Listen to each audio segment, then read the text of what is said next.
Hi guys, welcome back to my channel. അപ്പോൾ ഇന്ന് ഞാനൊരു ബോട്ടിൽ ആർട്ട് ചെയ്യാൻ പോവാണ്. അപ്പം അതിന് വേണ്ടി ഫസ്റ്റ് തന്നെ ഞാൻ വൈറ്റ് ഒന്ന് ജസ്റ്റ് ഒന്ന് കോട്ട് ചെയ്ത് വെച്ചിട്ടുണ്ട്. പെർഫെക്റ്റ് ഒന്നും ആയിട്ടില്ല, ഒരു ചെറിയ ഗ്രിപ്പ് കിട്ടാൻ വേണ്ടിയിട്ടാണ് ഞാൻ പെയിൻറ് ചെയ്തേക്കുന്നത്. അപ്പം ഫസ്റ്റ് വരയ്ക്കുന്നത് ഞാൻ ഇങ്ങനെയാണ് കേട്ടോ. ഇൻട്രസ്റ്റിലെ മോഡലൊക്കെ എടുത്ത് വെച്ചിട്ടുണ്ട്.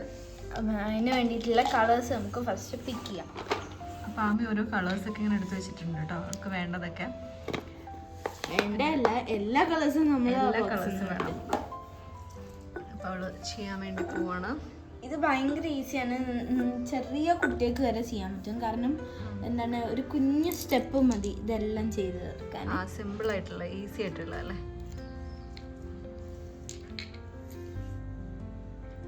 യെല്ലോ ആണ് ആദ്യം എടുക്കുന്നത് അല്ലേ? അത് ഏത് കളറും നമുക്ക് എടുക്കാം കേട്ടോ. ആമി അത് യെല്ലോ ആണ് എടുക്കുന്നതെന്ന് മാത്രം. കണ്ടോ, മാറ്റ് ഫിനിഷ് ആയി കിട്ടും. ഓക്കെ, ആദ്യം ഒരു കോട്ട് അടിച്ചു വെച്ചാലോ അല്ലേ.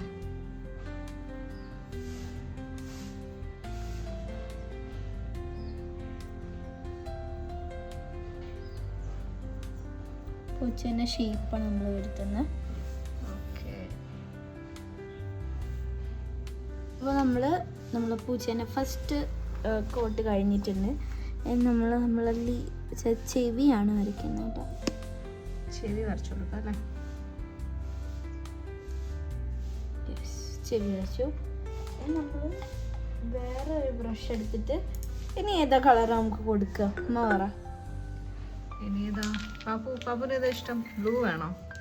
എനിക്ക് ബ്ലൂ. നമുക്ക് ലൈറ്റ് ബ്ലൂ ഫസ്റ്റ് കൊടുത്തിട്ട് ഡാർക്ക് ബ്ലൂ വയറിൽ ജസ്റ്റ് കൊടുക്കാം. ലൈറ്റ് ബ്ലൂ വേണമെങ്കിൽ. പിന്നെ കളർ ഷെയ്ഡ് നിനക്കാണ് കൂടുതൽ അറിയാല്ലേ പാപ്പു? ഞങ്ങളതങ്ങനെ കാണാൻ വേണ്ടി വന്നതാണ്. പൂച്ചേനെ വരയ്ക്കാണ്. വേറെ അടുത്തൊരു പൂച്ചേൻ്റെ ഷേപ്പ് ഇതേപോലെ വരയ്ക്കാം കേട്ടോ. അപ്പം നമ്മൾ ആദ്യം ചെയ്യേണ്ട ഈ ഒരു ഷേപ്പ് ആദ്യം വരച്ച് വെക്കാതല്ലേ. അതെ, ഇത് ഭയങ്കര ഈസി പെയിൻറ്റിങ് ആണ്. പക്ഷെ കാണുമ്പോൾ കുറേ ഉള്ള പോലെ തോന്നും. ആമിക്കുട്ടി ഇവിടെ ഇങ്ങനെ പെയിന്റിങ് ചെയ്തുകൊണ്ടിരിക്കുകയാണ് കേട്ടോ. ഏതൊക്കെ കളേഴ്സ് കൊടുത്തു? Green, yellow, blue, red. അത്രയും കളേഴ്സ് ഒക്കെ കൊടുത്തിട്ടുണ്ട് കേട്ടോ. ഇതേ കളേഴ്സ് തന്നെ നമ്മൾ മുകളിലോട്ട് ലൈറ്റ് കളറാക്കിയിട്ട് കൊണ്ടുപോകും. ഇതേപോലെ കൊടുക്കും അല്ലേ? അപ്പോൾ അതാ നമ്മൾ പൂച്ചേൻ്റെ ബോഡീസ് 4 റെഡി ആയിട്ടുണ്ട്. ഇനി നമ്മൾ കുറച്ചും കൂടെ നമുക്ക് പർപ്പിൾ ആക്കാം. പർപ്പിൾ വാ, കുറച്ച് വൈറ്റ് ലേശം എടുക്കുക. പർപ്പിൾ. പക്ഷെ അതിന് വേറൊരു ബോക്സിലാക്കിയിട്ട് ചെയ്യണ്ടായില്ല, ഈ ആ കളർ മിക്സ് ആയി പോകില്ലേ? ഇല്ല അങ്ങനെയാവില്ല. അത് നമ്മൾ ഫസ്റ്റ് ഏത് കളർ എടുക്കുന്നത് അപ്പോഴേ ലൈറ്റ് പർപ്പിൾ കിട്ടി. ഇപ്പം ലാവൻഡർ ആയിട്ടുണ്ട്. ലാവൻഡർ കളറായി അല്ലേ? നമ്മൾ പർപ്പിളിനെ മാറ്റിയിട്ട് ലാവൻഡർ ആക്കി.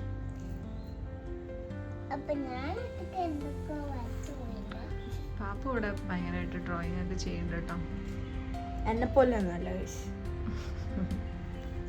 പാപ്പു നന്നായിട്ട് വരയ്ക്കുന്നു, ആമിനെ പോലെ വരയ്ക്കാത്ത. അങ്ങനെ പല കളേഴ്സ് മിക്സ് ചെയ്തിട്ട് ആമി ഓരോരോ പൂച്ചകളെ വരച്ചോണ്ടിരിക്കുകയാണ്.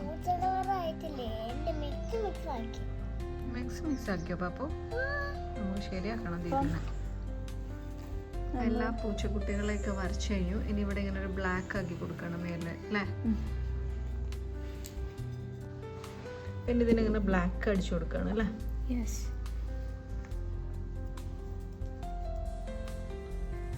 അങ്ങനെ നമ്മളെ പൂച്ചസാറുകളുടെ ബാക്ക്ഗ്രൗണ്ട് നമ്മൾ റെഡി ആക്കിയിട്ടുണ്ട്. ബ്ലാക്കും അടിച്ചു കൊടുത്തു. ബാക്കി ഈ ഭാഗമൊക്കെ ഇങ്ങനെ ഇതിൽ നല്ല കാക്കയൊക്കെ പറഞ്ഞിട്ടുണ്ടോ, അതിന്റെ ശബ്ദമൊക്കെ ഉണ്ട്. ഓക്കെ, നമുക്കിതിൻ്റെ ഈ ഒരു വയറിൻ്റെ ഈ ഒരു പോർഷൻ നമുക്ക് ചെയ്യാം. എന്നിട്ട് ലാസ്റ്റ് നമുക്ക് കണ്ണു കൊടുക്കാം. ലാസ്റ്റത്തെ വയർ, പൂച്ചേന്റെ വയർ വരച്ചുകൊണ്ടിരിക്കുകയാണ് ആമയിലെ. ഇങ്ങനെ ഓരോ ഷെയ്ഡൊക്കെ ഉണ്ടാക്കി ചെയ്തു കഴിഞ്ഞു. ഇതൊരു അവക്കാഡോന്റെ പൂച്ചേനെ പോലെ തോന്നി, നല്ല രസമുണ്ട്. ആമി ഇതിന്റെ കണ്ണ് വരച്ചുകൊണ്ടിരിക്കുകയാണ് അല്ലേ?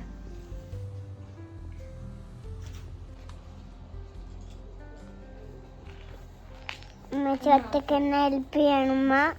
ആമി റജിയും ഹെൽപ്പ് ചെയ്തോണ്ടിരിക്കാണ്. ആമി എന്തൊക്കെയോ കണ്ണൊക്കെ വരച്ചോണ്ടിരിക്കാണ്. അമ്മച്ചിക്കുട്ടി ഇവിടെ എൻ്റെ പേരുകളും അപ്പോൾ നമ്മളെ പൂച്ചേൻ്റെ ബോട്ടിൽ റെഡി ആയിട്ടുണ്ട്. വേറൊരു പൂച്ച ഇവിടെ റെഡി ആയിട്ടുണ്ട് കേട്ടോ. വേറൊരു പൂച്ചേനെ ആമിക്കുട്ടി ഇതിന്റെ കൂടെ 2 തന്നെ പൂച്ചകൾ. 2 പൂച്ചകൾ. എൻ്റെ തവരാണ്. കുറച്ച് ഡിഫിക്കൽട്ടാണ്, കാരണം ഇതിൻ്റെ വായൊക്കെ അങ്ങനത്തെയാണ്. സ്പഞ്ച് പബ്ബാണ്. സ്മൈലി ആണോ? Sponge pub. അപ്പോൾ ഇതാണ് കേട്ടോ ആമിക്കുട്ടി വരച്ചിട്ടുള്ള ബോട്ടിൽ. ഇങ്ങനെ അതിലൊരു മണി പ്ലാന്റ് ഒക്കെ ഇട്ട് കൊടുത്തു. എന്നിട്ട് അവിടെ ഇങ്ങനെ വരച്ചാൽ അത് അവളുടെ ടേബിളിലോ എവിടെ വേണമെങ്കിലും ഇങ്ങനെ നമുക്കൊരു ഡെക്കോറായിട്ട് വെക്കാൻ പറ്റും. നല്ല ഭംഗിയുണ്ട് കേട്ടോ കാണാൻ വേണ്ടിയിട്ട്, രസമായിട്ടുണ്ട്. അപ്പോൾ നിങ്ങളതിൽ ഇതേപോലെ ബോട്ടിലൊക്കെ ഉണ്ടെങ്കിൽ നിങ്ങളെ ടേബിൾ ഡെക്കോറിനൊക്കെ വേണ്ടിയിട്ട് ഇങ്ങനെ പിൻട്രസ്റ്റിലും അല്ലാതെയൊക്കെ ഉണ്ടാവും. നിങ്ങൾക്ക് ഇങ്ങനെ വരച്ചിട്ട് ഡിസൈൻ ചെയ്യാൻ പറ്റുവാണെങ്കിൽ നല്ല ഭംഗിയുണ്ടാവും കേട്ടോ. അപ്പോൾ നിങ്ങൾക്ക് ഈ വീഡിയോ ഇഷ്ടപ്പെട്ടിട്ടുണ്ടെങ്കിൽ നിങ്ങൾ ലൈക്ക് ചെയ്യുക, ഷെയർ ചെയ്യുക, അതുപോലെ സബ്സ്ക്രൈബ് ചെയ്യുക. Thank you for watching. അപ്പോൾ പുതിയൊരു വീഡിയോ ആയിട്ട് വീണ്ടും കാണാം.